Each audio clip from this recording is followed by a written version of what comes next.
Hey, what's going on? How y'all doing? It's your boy Greg Parchment. Alright, so I want to talk quickly a few things in sports. Alright, so we're at the NBA Finals now. Um, in my opinion, the big surprise, the Mavs have gone to the Western Conference Finals. No surprise in the East. Boston wins, gets to the finals. Seems like Boston is a big favorite, and I really don't understand why. I really don't. Jaylen Brown and Tatum definitely doing their thing. Looks like Porzingis is coming back. Holiday, Derek White, Horford, they're all playing great basketball. But you know what? Unfortunately, I have to take a little credit from them because, they really haven't played nobody. Let's go through their run. They played the Heat. Butler was hurt. Terry Rozier was hurt. And even with a depleted team like that, they still got a game off them. That should have never happened. They should have blew them out pretty much every game. The next round, they played Cleveland. Jared Allen didn't play.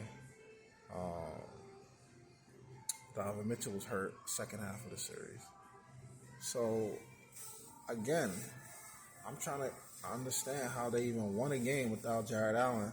I understand Donovan Mitchell can get hot one game, but still, how did they even win? How did they even get that win off? I'm just shocked that they did. And then they sweep the Pacers. Pacers aren't that good, so fine, whatever. Pacers would have lost to the Knicks if the Knicks weren't completely hurt. Not a very strong run. On the flip side, the Mavs beat the defending champs. No, I'm sorry, no, they didn't. I'm sorry, they beat OKC. I apologize. Yeah, Minnesota beat the defending champs, and I honestly have no idea how they did it, considering how bad they were against the Mavs. But you got to give the Mavs credit because, the Mavs have a lot of size now with Gafford and Derek Lively, who I think is the X factor for them. And obviously they have the two big monsters in Luka and Kyrie. And I don't see how the Celtics are going to stop them. Brown and Tatum can match size-wise what Doncic brings to the table, but he's just way too crafty. He's way too smart.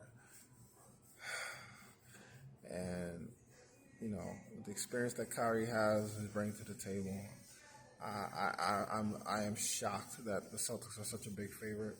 And I think the Mavs win the series in 6. So that's my prediction on that. As far as NHL, I think the Panthers are going to beat Edmonton.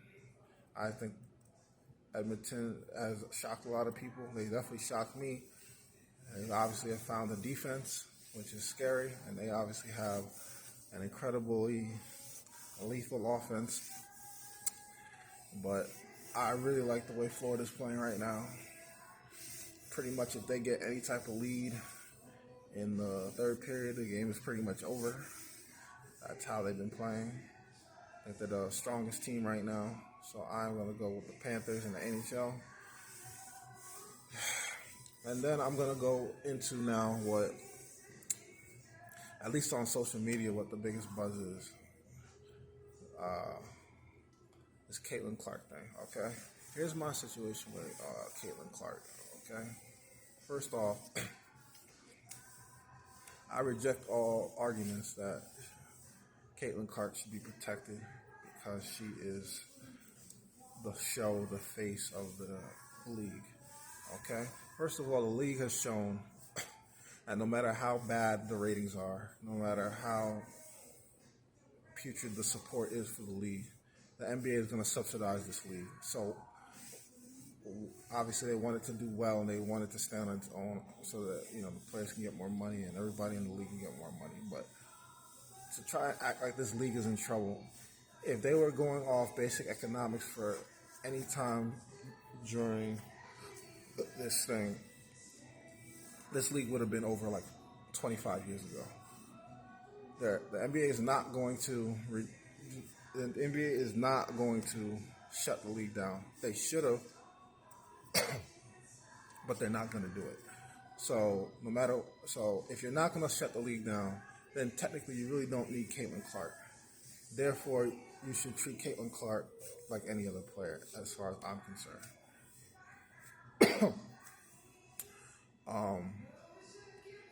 And so, and obviously, they're treating her like she's a star, and they're really going after her.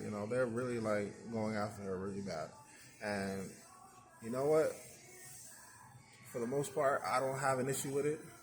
The real issue that nobody's really talking about, well, they're talking about it in a general sense, but they're not really naming names. Her teammates. Why are they not standing up for this girl? Namely, Aliyah Boston, who's the biggest girl on the team. You cannot let somebody body check your best guard and then try to intimidate your best guard. Because when that happens, why would Caitlin Clark be motivated to go to the basket when she knows she's going to get pummeled in the paint and none of her teammates have her back? I wouldn't. And she's not. She's doing the best she can, but obviously, there's only so much physical beatings you can take. So she's kind of a heavy three-point shooter anyway, so that's what she's going to keep on doing. And that's not good for her because you don't want your best guard just staying out on the three-point line all the time. She's got to, I don't care. Basketball's basketball now. I know we had the Steph Curry era where, like, guards basically encouraged and celebrated for kind of staying out on the perimeter and kind of shooting threes all day or whatever. But, in most basketball games, it's one in the paint, man. You can't just basically stand out there and shoot threes all day, all the time.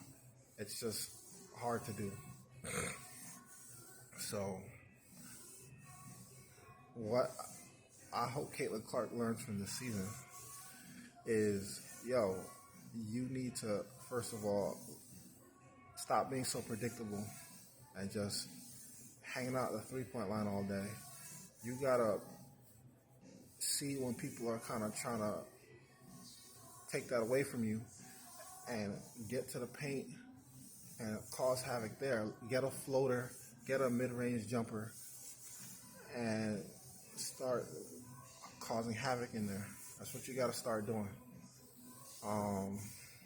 But her teammates, though, they got to have her back. Aliyah Boston, if she's not going to defend this girl, they need to start making some moves and find big men who are going to defend this girl, if that's going to be your franchise player. You cannot have a bunch of people who basically don't care when one of your teammates is getting bullied like that.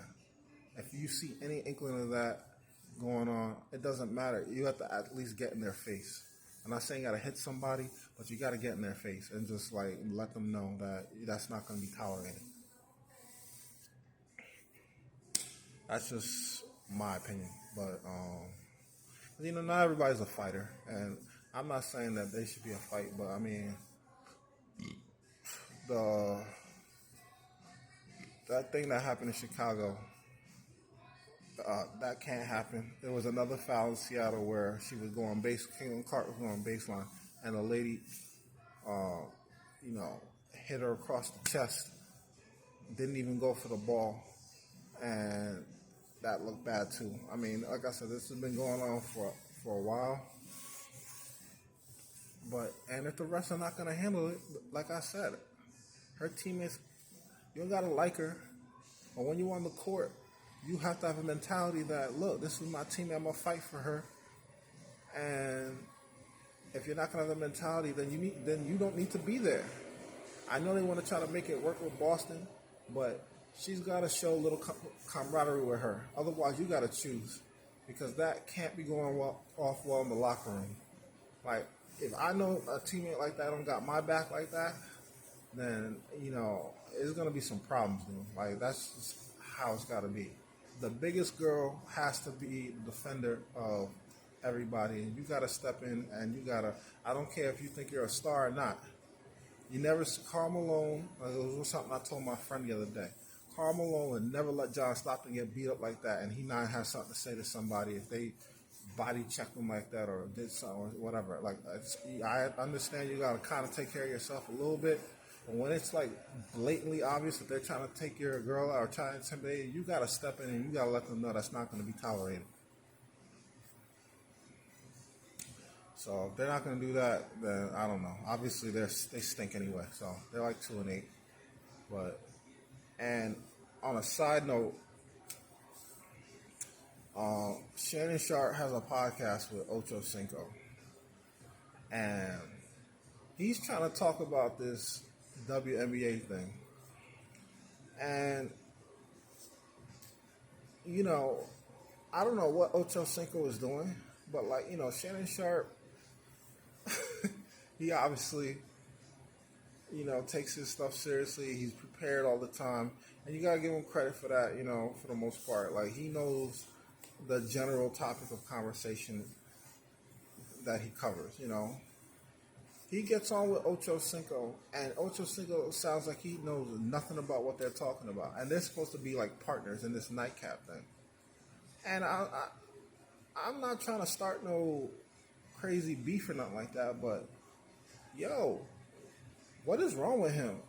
He doesn't know what Shannon is like breaking stuff down. He's trying to be serious, whatever, and Ocho's coming on with his kids, and he's like trying to come on talk about the topic, and he doesn't even know what he's talking about. And it's like, you can say whatever you want about Skip Bayless or whatever, and Skip, what he did to Shannon was not good and everything, but at least when they talked about the topic, Skip was prepared. Skip, never came unprepared or whatever. Like, he knew what the heck he was talking about. Chad is not taking this seriously. I don't think a lot of these athletes take this stuff seriously. That's why a lot of these podcasts are really bad. They're really bad. Like, they want to get on the media for they want to get on the media for being biased and not always doing the right thing. But you know what? When the media does these type of shows, they know what they're talking about, man. They're professional. They, like, even the worst guys seem like they're more into the games than, like, some of the best athletes that say that this stuff is their life, but they don't know what they're talking about, man. Like, you're not a great analyst just because you were a star player, man. You actually have to watch the games. You actually have to know what you're talking about. I mean, obviously, when you're in it, okay, you can talk about yourself. But, them old stories of, like, when you were playing basketball only go but so far. At some point, you have to actually, like, know some insight in the sport you're covering. And a lot of them don't. And they just sound dumb and they just, but that was just the latest example. And honestly, I don't watch Nightcap all the time. But when I do, it seems like, again, Ocho Cinco don't know what he's talking about. They're supposed to be partners or whatever. But what does he bring to the table that Shannon can't do? Shannon's already shown that he can cover the biggest stars and, do all the things that he's doing. I think he needs to buy him out, man, and find, if you're going to do a partnership where it's like a conversation with an athlete, you got to get somebody who's actually dedicated and actually is on your level of, as far as like concentrating on, the daily sports that's going on or whatever, man. But obviously Shannon likes doing this and he's serious about this. Ocho is not. And I guess they're friends, and the show seems like it's doing well. It had like 21,000 people in the live chat. So I guess there ain't going to be no changes made. But, I mean, my goodness, dude, you got to do a little bit better than that. That's just like a sloppy-looking show. like I said, Shannon's good at what he does, so I guess he'll carry it for a while. But at some point, I'd have to think that he's going to get kind of tired of this thing. So we'll see what happens. But as far as that's on a sports tip, that's probably what's going on with me right now. That's my kind of thoughts. Other than baseball, of course, where my Yankees is doing their thing. They're the best team, legitimately the best team in baseball now. Now that the Phillies have lost, Aaron Judge looks like he's about to break his 62 home run mark. So nothing but good things in the Bronx, man. Like, they don't even have their best pitcher yet. They really look strong. I don't want to go too far and say that I think they're gonna win a World Series, but man, this team looks good. I think the most interesting thing about the Yankees is what might happen with Juan Soto.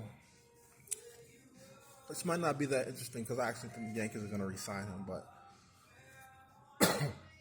I actually think that they probably shouldn't because we just have too many outfielders, man. We have Stanton for another 5 years, and you bring in Soto. Judge is already playing center, and you got Verdugo.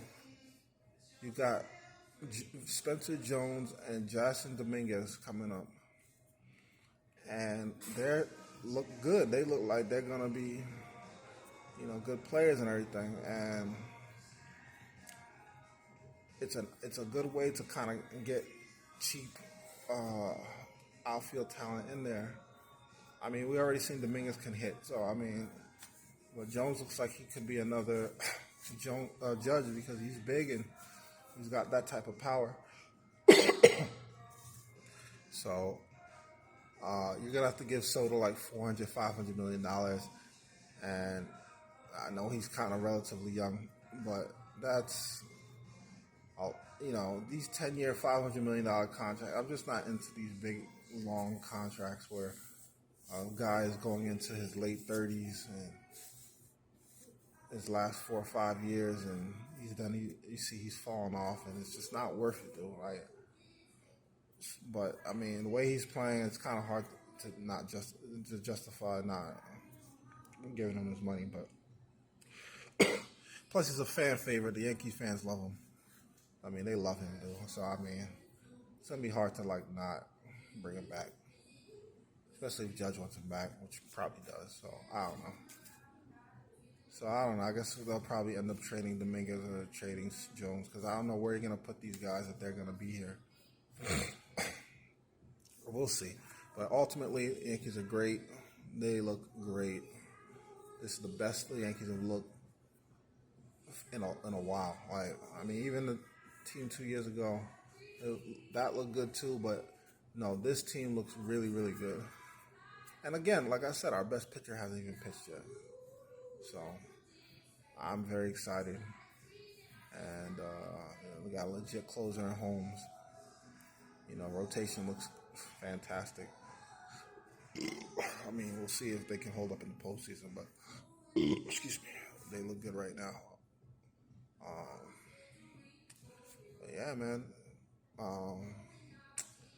Other than that, I don't really got much to say. I mean, I guess I could talk about the draft stuff, but I'll hold off on another video. So I'm about to be up 20 minutes or whatever. But man, yeah, that's pretty much everything. I thank y'all for listening, and appreciate y'all. Thank y'all.